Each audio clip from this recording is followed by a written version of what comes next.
ICC champions trophy ആദ്യ മത്സരത്തിൽ പാകിസ്ഥാന് തോൽവി.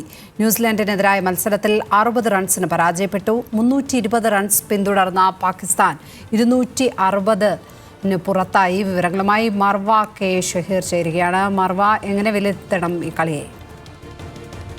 ലക്ഷ്മി പത്മ, ആതിഥേയരായ പാകിസ്ഥാന് സ്വന്തം കാണികളുടെ മുൻപിൽ 60 റൺസിനാണ് ഇപ്പോൾ പരാജയപ്പെട്ടിരിക്കുന്നത്. ആദ്യം ടോസ് നേടി ന്യൂസിലൻഡിനെ ബാറ്റിംഗിന് അയക്കുകയായിരുന്നു പാകിസ്ഥാൻ. നമുക്ക് ആദ്യ സമയങ്ങളിൽ ന്യൂസിലൻഡ് തകർച്ചയിലേക്ക് നീങ്ങുന്നു എന്നായിരുന്നു നമുക്ക് തോന്നിയിരുന്നത്.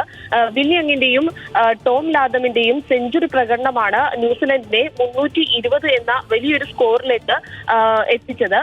ബാക്കി ആരും തന്നെ Glenn Phillip, Tom Latham, Will Young മാത്രമുള്ള 3 താരങ്ങൾ മാത്രമാണ് ന്യൂസിലൻഡ് നിരയിൽ വലിയ രീതിയിൽ സ്കോർ ചെയ്യാൻ സാധിച്ചത്. ബാക്കി ആരും തന്നെ യാതൊരു തരത്തിലുള്ള പ്രകടനവും നടത്തിയിരുന്നില്ല.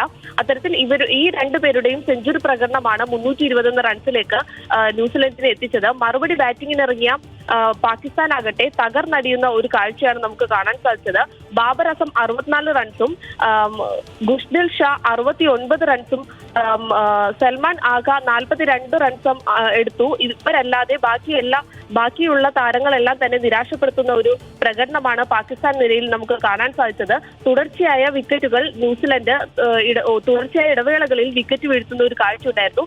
260 റൺസിൽ പാകിസ്ഥാന് ഒതുങ്ങേണ്ടി വന്നു. സ്വന്തം കാണികൾക്ക് മുൻപിൽ ചാമ്പ്യൻസ് ട്രോഫി മത്സരത്തിന്റെ ആദ്യ മത്സരത്തിൽ തന്നെ 60 റൺസിന് തോൽവിയോടെ ടൂർണമെന്റിന് തുടക്കം കുറിക്കുകയാണ് ഇപ്പോൾ പാകിസ്ഥാൻ. മർവ കെ ഷഹീർ, സ്പോർട്സ് ഡെസ്കിൽ നിന്ന്.